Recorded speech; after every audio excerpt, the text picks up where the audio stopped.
बालमित्रांनो नमस्कार. कसे आहात आपण?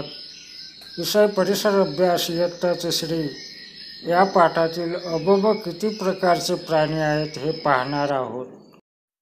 सांगा पाहू. चित्रामधील प्राणी तुम्हाला नक्की ओळखू येतील. त्यांची नावे सांगा. प्रत्येक प्राण्याचे वैशिष्ट्य सांगा. हत्ती आकाराने जाडजूड असते.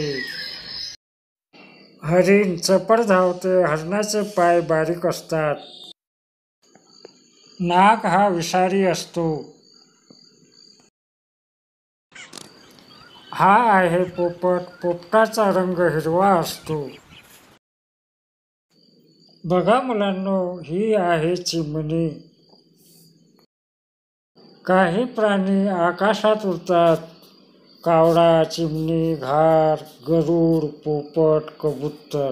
मुलांनो, तुम्हाला मासे आवडत असेल. मासे बेडूक पाण्यात राहतात व पाण्यात पोहतात. काही काळ्या भोर रंगाचे प्राणी अस्वल, म्हैस, कावळा, कुत्रा हे काळे आहेत. खूप मोठे प्राणी, काही अगदी चिटुकले प्राणी. आमचा संसार कुठे असतो? गरुड आकाशात उंच उडतो. गायी जमिनीवर चालतात. मासे पाण्यात पोहतात. आमचे रंग निरनिराळे. बगळा पांढरा असतो. मोर रंगबिरंगी असते. म्हैस काळी असते. कावळा काळा असतो. आम्ही आकाराने लहान मोठे. घोडा आणि बैल आकाराने मोठे असतात. शेळी आणि कुत्रा मध्यम असतात. उंदीर आणि खार लहान असतात. सांगा पाहू. आमची हालचाल वेगवेगळी. खार आकाराने लहान असतात, शिवाय चपळ धावते. हत्तीचे शरीर अवजड असतात. हत्ती फार वेगाने धावू शकत नाही. हत्तीचे पाय जाडजूड असतात. हरणाचे पाय बारीक असतात. ते वेगाने धावतात, चपळ धावतात. बेडकाचे मागचे पाय लांब असतात. त्यामुळे टुनटुन उड्या मारणे बेडकाला सहज जमते. बेडूक हा पाण्यात राहतो. सांगा पाहू आम्ही उपयोगी. सांगा पाहू आम्ही उपयोगी. कुत्रा घराचे राखण करतो.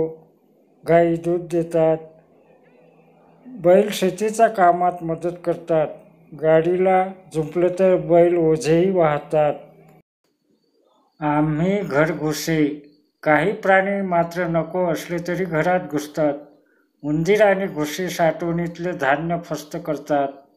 शिवाय घरातील वस्तू कुरतडतात. ते निराळेच. घरात ढेकूण होतात. आपले रक्त शोषतात. कोंड्यामुळे घरात जळमटे होतात. आमची पिल्ले दूध पितात. गाय, कुत्रा, बोकड आणि उंदीर या प्राण्यांची पिल्ले आईचे दूध पिऊन मोठी होतात. आम्ही उडतो. पक्ष्यांचा 2च पाय असतात. उडण्यासाठी 2 पंख असतात. पक्ष्यांच्या अंगावर पिसे असतात. वेगवेगळ्या पक्ष्यांची उडण्याची ताकद वेगवेगळी असते. गरुड आकाशात उंच भराऱ्या घेऊ शकतो, पण उलट कोंबडा थोडासाच उंच उडतो. आम्ही पाण्यात राहतो. निरनिराळ्या प्रकारचे मासे पाण्यात राहतात. माशांना पर असतात. पर असल्यामुळेच त्यांना पाण्यात हालचाल करता येते. माशांच्या अंगावर खवले असतात. आम्ही सरपटणारे प्राणी. सरडे, पाली आणि साप हे सरपटणारे प्राणी आहेत. सरपटणाऱ्या प्राण्यांच्या अंगावर खवले असतात. सरडे आणि पाल यांना 4 पाय असतात. आम्हाला कीटक म्हणतात. फुलपाखरांनाही पंख असतात, पण आपण फुलपाखरांना पक्षी म्हणत नाहीत. ते कीटक आहेत. माहीत आहे का तुम्हाला? वटवाघळांना पंख असतात, पण त्यांच्या अंगावर पिसे नसतात. त्यांचे पिल्ले आईचे दूध पिऊन वाढतात. ते कावळा, चिमणी, पोपट आणि कोंबड्या यांच्याप्रमाणे पक्षी नाहीत. त्यांचा समावेश गाय, वाघ, हरिण आणि उंदीर यांच्या गटात होतो.